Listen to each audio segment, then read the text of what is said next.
good morning, good evening, good afternoon, folks. It's V the Gorilla coming to you live with my main man, Cowboy, working the airwaves, making sure the broadcast is coming out crispy and clean. We have with us the man of the hour who needs no introduction. He is the man, the myth, the legend himself, John Jay Singleton. You can find him over at aceofcoins.com, aceofcoins.com. Join aceofcoins.club.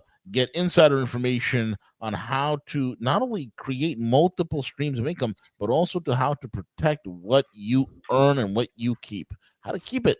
Very important, folks.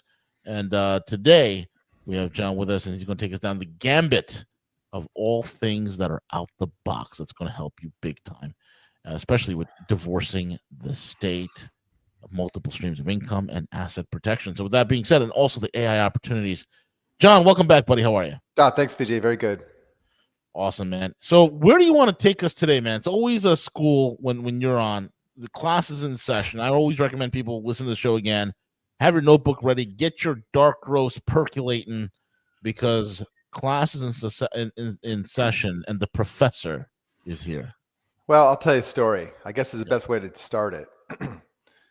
So for many years, way back, back in the 90s, I started looking at debt collections, and fast forward till today, helping people with this. Fast forward to like this year, had a client that was sued by, I think it was like Discover or somebody. You guys have seen this before. Mm-hmm. So he calls me and says, what do I do? So I went through the whole list of, options, which I'm going to explain today. And what we ended up doing was this. We filed something in the state court where he's being sued, but we ended up suing the law firm now. Law firms can't represent people. Law firms cannot practice law, but their law firm is liable under federal law. It's kind of nice. So we sued the law firm in federal court, and we sued the actual attorney who signed the complaint in state court. We sued them both in federal court. So two defendants. Mm-hmm. So he sues them, and as the protocol works, how these guys do it, the lawyers withdrew the case against him in the state court. Discover was saying, hey, you didn't pay on your credit card bill, right? This sort of thing. Yeah. But as they work it, they withdrew the case, and then it took about 6 months, but he sued them for a whopping, $2,000.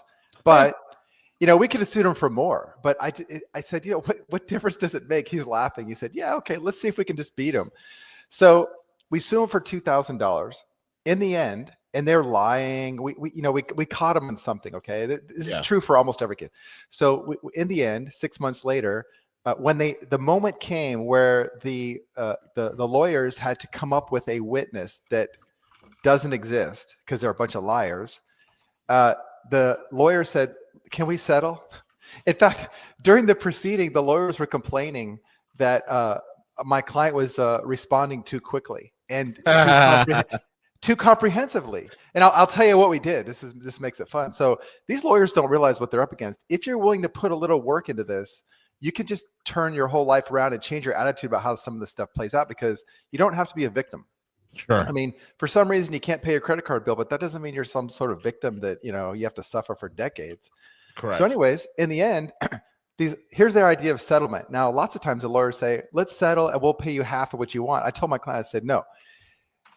Make sure they're offering to pay you 100%. This is crazy. Like, where do you settle for 100% of what the plaintiff wants, right? And court costs. Nice. They paid him like $3,000 to go away, and they'll never sue him again. So, I mean, it could have been $1 or $1 million. We don't care. It was just fun, right. And everything played out the way I showed him. So I did the thing. Now he had to do some work. I helped him a little bit, but I guided him over the phone on how to use artificial intelligence, the ChatGPT prompt. And we did this. That's why they were so upset. Yeah, that's why they were so upset, because we're so quick at responding. Now, don't get this delusion in your mind that ChatGPT will do everything for you. You have to understand what you're doing. You have to have some, proficiency in this area. Now, I can't just go become a brain surgeon because I have an AI device on my phone. Yeah, exactly. So there's that. So what I want to share with people is this, and I did a call on this the other day, but here's the thing. Without regard to this, the dramatic thing I just described, This is tens of thousands of cases, okay, that I've done this. And here's what I've concluded. The whole idea behind debt collections is you want to keep your money. Paying the debt collector, paying the creditor isn't it doesn't matter if you're nice. That's not being nice. You're dealing with a corporation. The corporation is this ugly monster. It's already taken on the risk. It's already done the calculation. It doesn't care. It's not your grandmother, okay? Paying them doesn't make you look better. It makes you look foolish. You never pay. No. Because, people think if they pay, it's going to fix their credit or the credit will be better. No, it doesn't work that way. They're going to still punish you under credit. We deal with the credit separately. So you don't pay. If they can succeed and get a judgment against you and then can succeed and let's say garnish your wages, okay, then fine. They got that. But here's the way it works. If you do nothing, if you don't call an attorney for help, if you don't do a settlement like a payment plan, if you don't file a bankruptcy, you're way ahead of the guy who does any of those stupid things. You don't offer to settle. You don't hire an attorney. You don't file bankruptcy. You don't make a payment plan. You don't do a settlement consolidation, nothing like that. And 99% of the time, you're going to come out financially further ahead. And what's the standard I'm using? And that is, if I do a simple balance sheet of my net worth, it's going to look better in 2 years if I don't do any effort, take any effort to pay. Instead, I don't pay, and maybe I make a couple of changes, and I'll get to that in a second. And maybe I don't pay. What will happen is, worst case scenario is, let's say I have 6 creditors that sue me in the year, and they all get a judgment lien. Only one of them gets to garnish my paycheck, and he can only garnish it up to what the state says he can garnish it. In many cases, I'll be exempt anyways, meaning I don't make enough money in most cases. But so there's a federal law that allows you to do this. Now, this federal law is adopted into state law in 46 states. The other 4 states don't even allow wage garnishments. So nice. It's brutal. Okay. If you don't do anything, the law is way on your side. So this is the Consumer Credit Protection Act. The Consumer Credit Protection Act. You can just Google that. You guys will see. What this does is it creates a bottleneck so that when a creditor or a debt collector sues you and gets a judgment lien and then a wage garnishment, which is not always the case, but let's say he gets a wage garnishment, it will prevent everyone else from getting another wage garnishment. As long as you don't ask for an exemption, and as long as you don't try to settle, and as long as you don't try to pay, it'll bottleneck all the collections so that if you have $5 million of debt and 15 creditors, you're going to only deal with one. Yeah. By the time you're done, let's say that first one is garnishing your check. Okay, maybe it's going to be as high as 25% of your take-home pay. That's a smoking deal than a settlement. Look, if you get into a settlement agreement, you have a new creditor immediately. You already have a new contract that's about 36 months, and there's a debt on there. And if you get out of the settlement program, they don't let you out of the settlement program. You still have to pay them. So by going into a settlement program, you just create a whole new creditor with huge debt. So we avoid that by just not doing anything. You don't try to work out anything. Forget your credit. We'll fix that later. You want to keep your cash. So you use this bottleneck idea under the Consumer Credit Protection Act to allow them to go ahead and garnish and block everybody else. And let's say it takes 5 years and they're doing this for 5 years. You'll kind of get used to it after a while. It's a heck of a refinancing deal because all this other debt that's sitting out there, and you'll wish you had more debt, by the way. I've had clients call me and say, man, I wish I had more debt. Now I know this. I wish I took $5 million. Because think about it. The debt you got is legal. The bank lent you the money. You didn't steal it. You know? You weren't running a pyramid scheme, I hope. But anyways, you got it from credit card companies, and they're suited to take on that debt.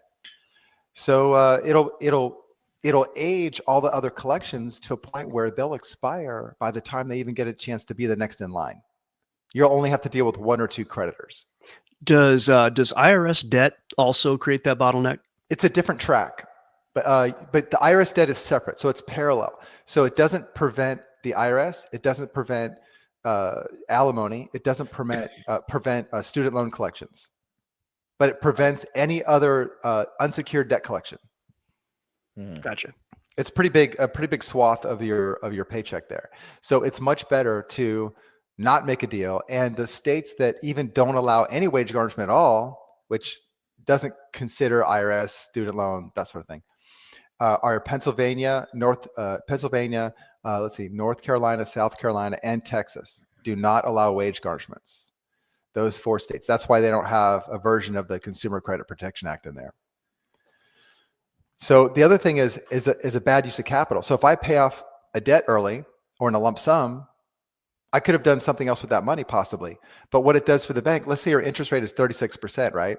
And let's say you paid off, let's say you're defaulted on it. Never pay off a loan when you default on it. But anyways, if you do this, and let's say it's $8,000 debt and you just pay it off because you feel better. And so your interest rate was 36%, which you grudgingly accepted. You just paid the bank a return on capital of, let's say, probably, maybe it's 80%. Maybe it's more. Its return on capital is way beyond the 36% that you grudgingly agreed to. Yeah. Now, this looks like to the IRS that you had a windfall. So you might end up in a higher tax bracket if you do this, especially if you pay off your mortgage. That's why I tell people, never pay off your mortgage. I don't care if you just inherited $1 million from your grandfather. Put that money into some sort of asset, right? Don't pay off your mortgage. Use that money to acquire an asset and then use the payments from that to offset the mortgage payments. But on the unsecured credit cards, unsecured debt collections, medical bills, when those go into collections, once someone's suing you or you're defaulted, that's when you stop trying to make a deal. Don't make payments. Because think about it, when you have a credit card agreement, you can't negotiate with them. People say, I want to negotiate with them. I say, you already have the credit card agreement. No, you already did the negotiation. That's past. You can't. Right. Now it's about the payment term. So here's why you can't. Here's what happens. You think you can negotiate. What you're really doing is, let's say you can settle with them for 50 cents on the dollar. What happens is the creditor gets 100% on the dollar. You pay 50%, and then you get a tax bill for the other 50%, and the creditor writes it off and gets reimbursed by the United States for the 100%. So you're never going to change the terms of what I'm saying. It might look like you're changing the payments, but you're still on the hook for the 100% one way or the other. Yeah, that's what people don't realize. It's like when these idiots are giving you a line of credit or a loan, they've already have credit default swap insurance against it, so they're getting paid regardless. They're getting paid like 5 different ways if you don't pay. If you don't pay. Exactly. It's actually better for the banks if you don't pay. Just how. And then credit wise, it's like whether you pay the debt or you don't pay the debt, the credit reporting agencies look at it derogatory in the same derogatory way. Yeah. Whether you pay it or not. So what's the point of paying it? Right. Never throw good money on bad money. Strategic life lesson 1. Exactly. Use it for something going forward. And you want to measure everything. Ask the question, how is this going to affect my net worth? Well, do most of us even have a balance sheet looking at our net worth? No. All we're doing is filling out tax returns every year, which is a balance sheet, but you're not looking at it that way. You want an independent balance sheet without tax considerations that shows you what your net worth is. And for most of us, it's negative. Okay, that's a starting point. So then you measure, is my decision going to increase my net worth? Maybe it's less negative, Sure. But at least, we can look at things in that standard. If you did that, this is what rich people do. If I spend money in a certain way, is it going to increase my net worth? So I give an example. Let's say I like to drive around in a Bentley. Okay, well, I can go buy a Bentley and I can borrow the money to buy the Bentley, but it's a heck of a negative liability, right? Yeah. But what if I bought the Bentley? What if I bought a company that runs limousine? It's a limousine service, right? So I own the limousine service now. That's an asset. And then I have the limousine service acquire the Bentley, and then I schedule it for whenever I want to use it. Now I have the benefit of all the insurance, the maintenance contracts. I don't have to deal with all that stuff. I can, secure it, and it's no longer my liability. And so my net worth actually would go up if I did it that way. Brilliant. And that's exactly how the financial institutions would look at you if you're looking for funding. They would. They certainly would. So the other side of this, just let them garnish your wages, people that terrifies people. Here's what I do. So we take a proactive step. What I show people is I say, a lot of people have like some savings, personal bank accounts, things like this. So what I do is I restructure the banking so that it's in a company, and the company, I set up the ownership in such a way that it's outside of that person's estate. What that does is it isolates that property, the cash in the bank. It takes it away from the bank's ability to levy the account. So while the bank has to wait for the judgment lien creditor has to wait for your paycheck every week or whatever, if you have money in the bank in your name, they don't have to wait. They could take all of it, So I move it over to a limited liability company is what I use typically. And I change the ownership in such a way that precludes them from being able to do that. So we retitle property. They can't put liens on your property if we do this correctly. We retitle like stock accounts. If you have a vault service or crypto accounts, we retitle all that. It takes about a week, sometimes a couple of weeks. And then for cash in the bank and use of cash, operating capital, checking account, paying personal expenses, we just run all that through an LLC or two. And that survives discovery. That survives, there are attacks on you. You don't have to file bankruptcy. And so there's a plan, a set of strategies that you can use to really just limit your liability down to your wage income. And instead of struggling with that and using your cash to maybe try to pay your way out of it, which is a dumb idea, you can now use your cash and isolate the next thing you're going to do with your cash, which is maybe going to get into a business, maybe you're going to get one of these Shopify stores, right? This going forward will not be subject to the past where you have debt collections. We totally separate those two things. Yeah, makes sense.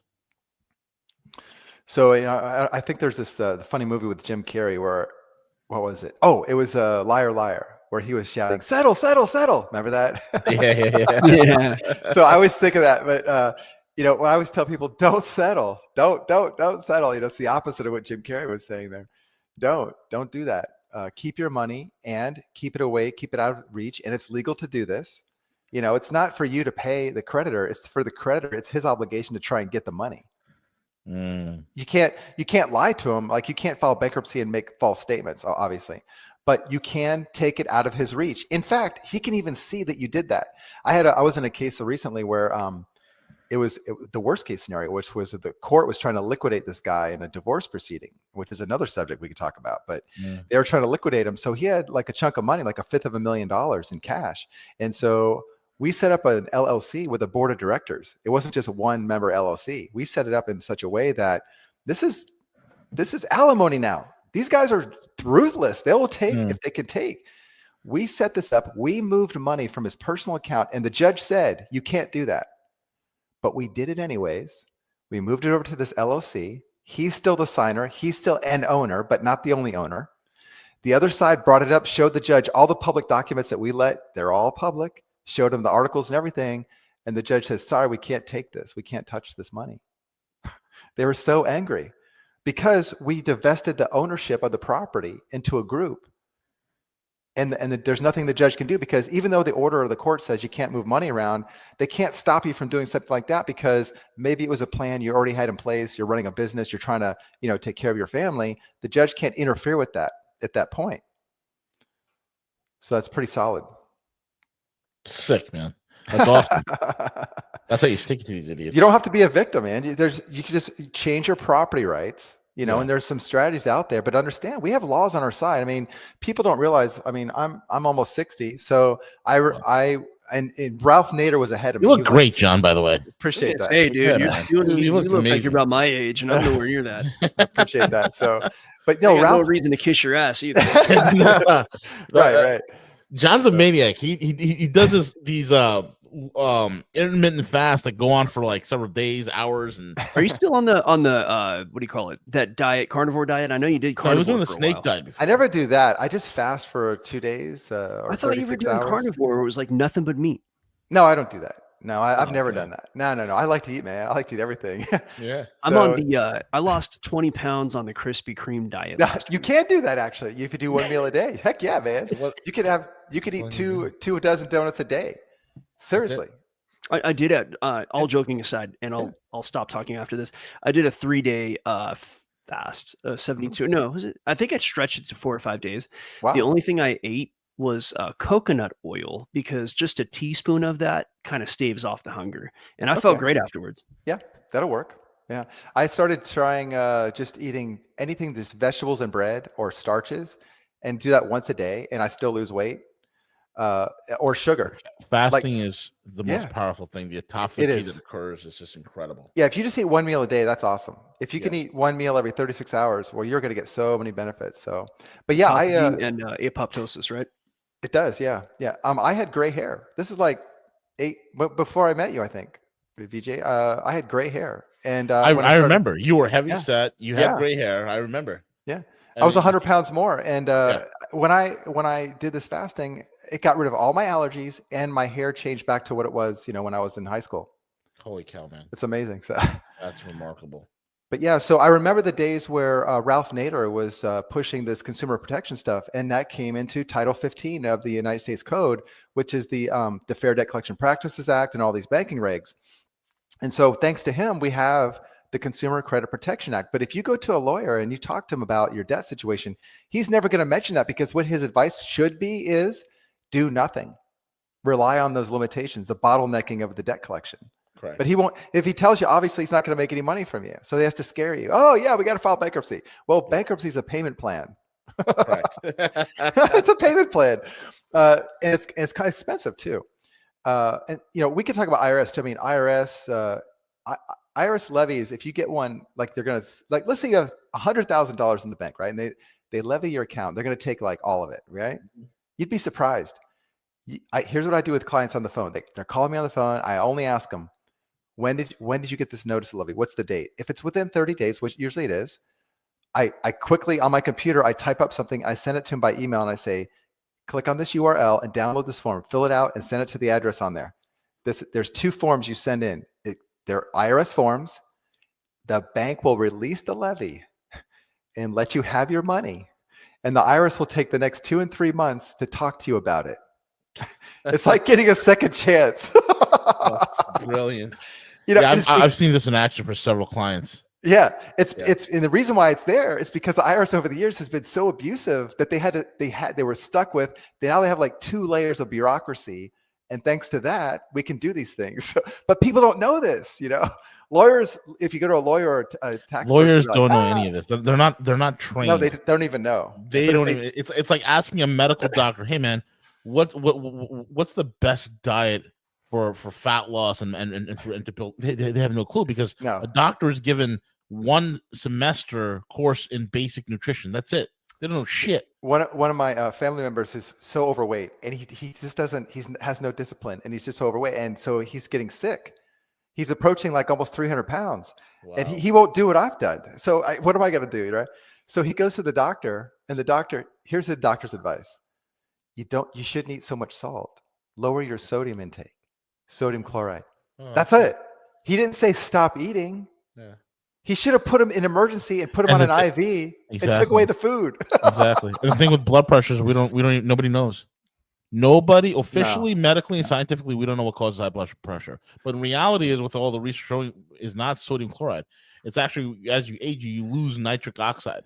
And the nitric oxide capacity in the body is what allows your blood pressure to normalize and work properly. That's what it comes. That's another subject. Do the doctors know how to go on a nitrogen-rich diet to really recuperate that? And what supplements to take? No. There's something I could share with you guys, but probably not on this family show with nitric oxide. The guys would love to hear this. Yeah, we don't dispense medical advice here. But well, I mean, there's something with nitric oxide. You might want to know, but I don't know if we could talk about that here. But anyways, that's the thing. So don't panic over this. And what I tell people is, you get letters and such, and find out who's sending them, and keep a record of them. But just watch it happen. Don't leave lots of money or keep your name on real estate. Don't share an account with somebody, because you'll risk his money too. Move your banking needs to a separate company. This is why I show people. I restructure everything. I write it up properly, and then it makes them, uncollectible. And then you get into the credit, and I kind of don't care about the credit, because it's a good reprieve. It's a good period of time where you just can't use credit anymore. You got to come up with better ways to use money. You kind of learn, but it is useful to have credit for, insurance rates and whatnot. So what we can do, and just a real quick thing on how we do this. It's a game.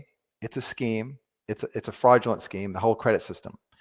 Because when you dispute an item on your credit, and maybe it's accurate, the way that it's verified is, let's say, for example, Equifax will then verify it with a credit reporting bureau that you may not have heard of before. And that credit reporting bureau has the same data that Equifax has, and says, yeah, we have the data. And then Equifax says, okay, it was verified, which is not verified. There's nothing more there. So the way we fix this is we freeze your file at the other bureau. When Equifax goes to ask, hey, is this good? The other bureau says, sorry, we can't answer you. The Equifax cannot verify it. Therefore, it gets removed from your credit file, even if it's valid. Mm-hmm. There you go. That's the game. It takes maybe 2-3 months to get that done. So for people that need that, we play that game. Amazing. Absolutely amazing. John, keep going, man. You're on a roll. You want to just have the best use of your money, okay? You don't want to be using your money to pay off a liability that you're not going to get anything from it. And I know that sounds like rude or ruthless or something, but you're dealing with banks that are suited to take on this type of financial risk that, like you said, they're already covered. So don't worry about the bank. It's when you have money that you borrow from your family and friends, don't ever go into that situation and use your friends and family money to pay off debt that you already borrowed from the bank. Don't ever serve the bank. The bank is suited to take on this debt.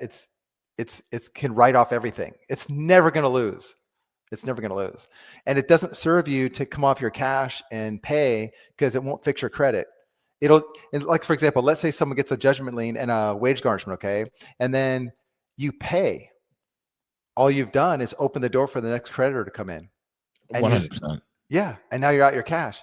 Even if like they do a wage garnishment and you fill out their forms they give you to get an exemption, it's a trick. If you fill out the forms for the exemption, you're disclosing things that help the other creditors. Oh yeah, you're opening the kimono. You're saying, I look, guys, I'm easy to take. It's such a racket. So never ask for a reduction in the 25% or the 10%. Like New York is 10% they can take from your paycheck. California is 25. Florida is 25. Some states are 15. But never ask for a reduction, because when you do that, you just open the door for a second creditor and you waive your protections in the Consumer Credit Protection Act, one of which is criminal and civil penalties against your employer for firing you because you have a debt collection, if that happens.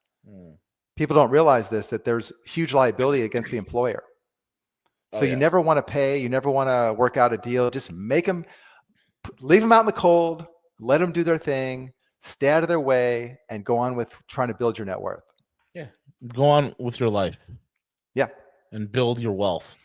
So many people I talk to. Don't get scared by a bunch of words on paper. It's words on paper. Exactly. It sounds like, you've been watching my videos, but really, people call me and I try to like talk them off the ledge, and I'll say, okay, so what happened? Well, I got these papers. And I say, what are the papers? What from what? Oh, this sheriff's deputy. Okay. So that's a process server. Yeah. And what, let me describe, you tell me if I'm right. Did you get some papers? And like you just said, were there words on those papers? And they're like, yeah. And I say, and then what? Did someone threaten to kill your dog? Bust your kneecaps? You just got papers with words on it. Yeah. And then what? And they start thinking, oh, yeah, it is. It's just paper, but I don't even understand them. Okay, well then now we're let's not be afraid. If you don't even understand it, why are you afraid? Right. And then for some of my clients, they're so shell shocked. I say, like, don't even read the mail. Just scan it and send it to me. Or in some cases, I just say, put it into a box. I tell them, go to the post office and get one of those, those free boxes, the priority mail thing. Yeah. I say, when you get the collection letter, just put it in the box, stack it as it comes in. Mm-hmm. So the newest on top, and leave that box somewhere like in your garage or something. And so what happens is, because your brain sees that you did something with it, it's off of your mind in most cases. You're not going to lose sleep at night too much because you did something. Yeah. If you just leave it floating around your house, then you read it, then you're stressed out, then your wife comes home and then she reads it, then she talks to you about it, then you get more stressed out. Why? Put it in a box and stick it somewhere. Yeah, exactly. There was one, if you keep me going, man, I'll tell you stories, but there was this one guy, we had fixed his whole thing with the IRS. They had made a mistake, but they wanted all this money and it wasn't worth dealing with the IRS. And he no longer needed to file. He was completely set up properly, but he kept getting these levy notices.